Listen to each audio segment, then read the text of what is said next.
The St. Louis Zoo has more than 19,800 animals and 3 million visitors every year. Founded in 1910, the zoo is a natural outgrowth of the 1904 St. Louis World's Fair, which featured many exotic exhibitions and temporary zoological displays.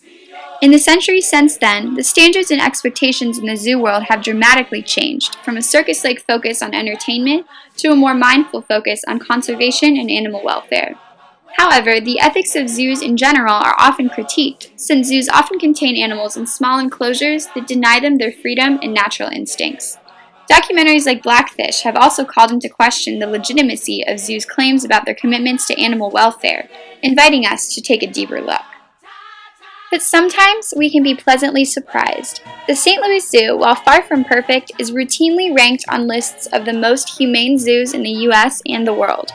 Zoos have become entrenched and beloved institutions, and if managed ethically and conscientiously, they have tremendous power to do good.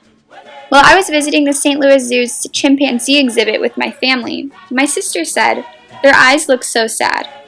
But do they really look sad, or are we merely projecting our politicized ideas onto animals? Moreover, are zoo animals actually sad?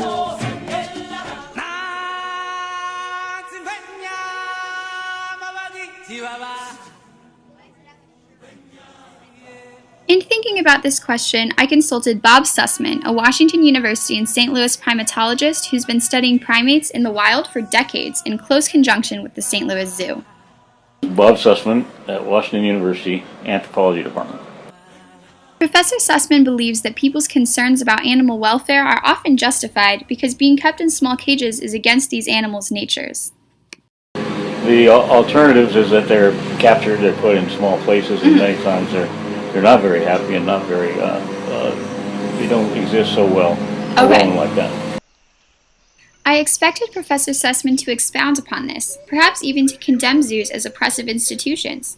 But to my surprise, he did not. Well, I think it's against their nature, but in many cases these animals might have been killed anyway.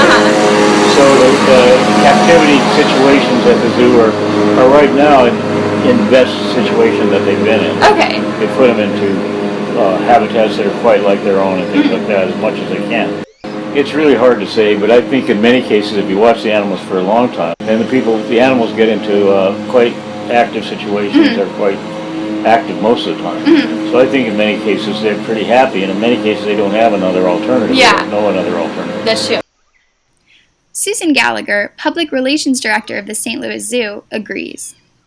I am Susan Gallagher and a Director of Public Relations at the St. Louis Zoo. I was instantly reassured by Gallagher's obvious passion for the zoo and her commitment to its missions. She told me about all of the regulators that give the St. Louis Zoo its accreditations, checks and balances, if you will. There are zoos and there are zoos. Right. And ours is an accredited zoo, as you probably know, which is a very high standard to meet.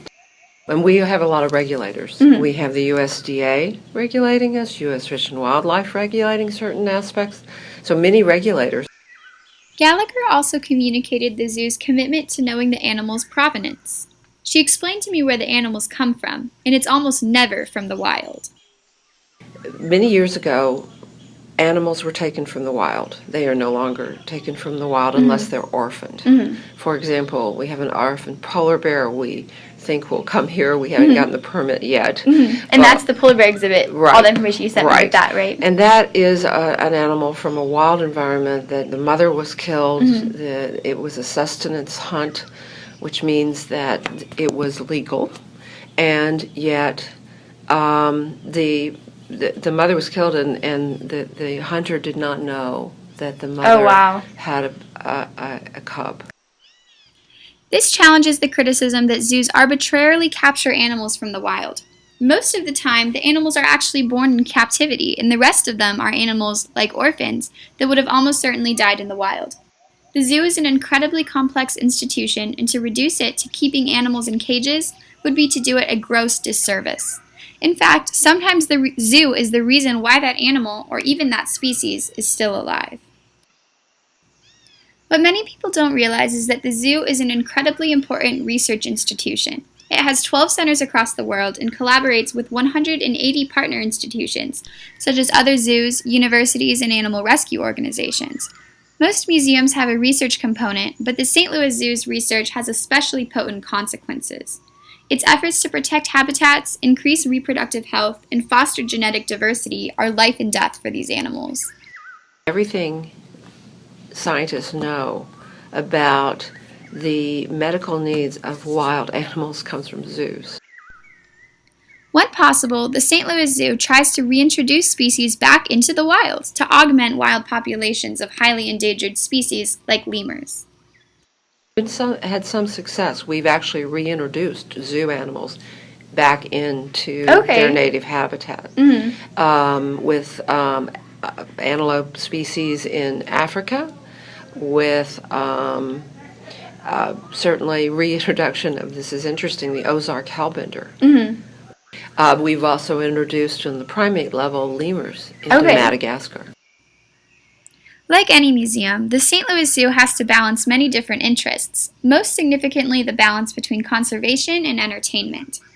Media naturally are more interested oftentimes in the sea lion show. Right. First of all, it's visible. Much of our media now is a visible media. Right.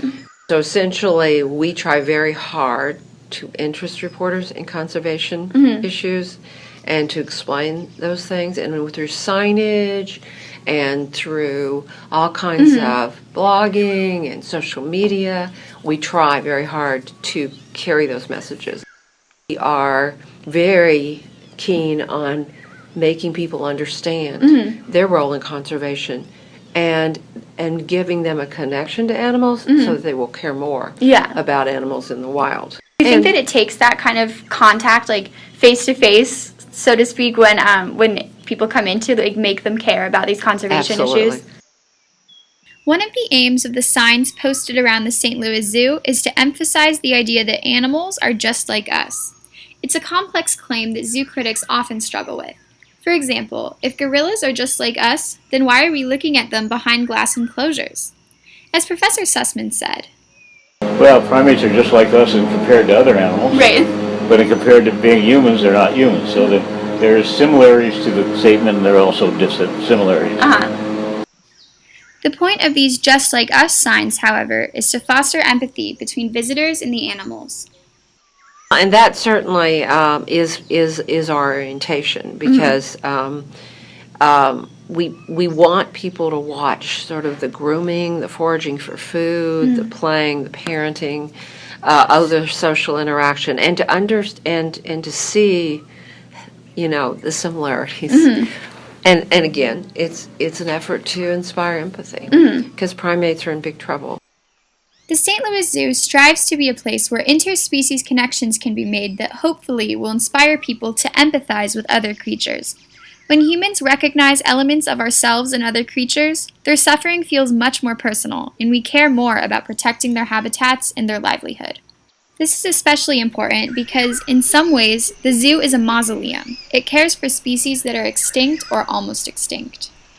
Half of all primate species are threatened with extinction as a result of human activity. Right. And that's a really scary number. The zoo is proof that, while human activity can be enormously destructive, it doesn't have to be. There's a lot of language, very scary language about climate change and the impact, and people feel completely frustrated and that they can do nothing. And we know that small actions make a difference. So we try to encourage that rather than do a lot of scaremongering. Right. On every sign, the conservation status of an animal. It's, endangered or threatened. But we don't beat people over the head with it, only because it makes them feel helpless in the face of this extraordinary situation. The St. Louis Zoo is committed to justice. Justice for the earth, for the animals, and for the people whose livelihoods are interconnected with their environment. While the zoo is extremely committed to the zoo animals in its care and giving them the dignity that all living beings deserve, it is simultaneously committed to animals in the wild. The St. Louis Zoo's leadership in research, conservation, and animal medicine is one of the most promising hopes for wildlife survival. Yeah, you're right. And this is kind of like a bit of a downer question, but for some of the animals that it's unlikely that they will be able to be reintroduced into the wild, or that their populations will stabilize.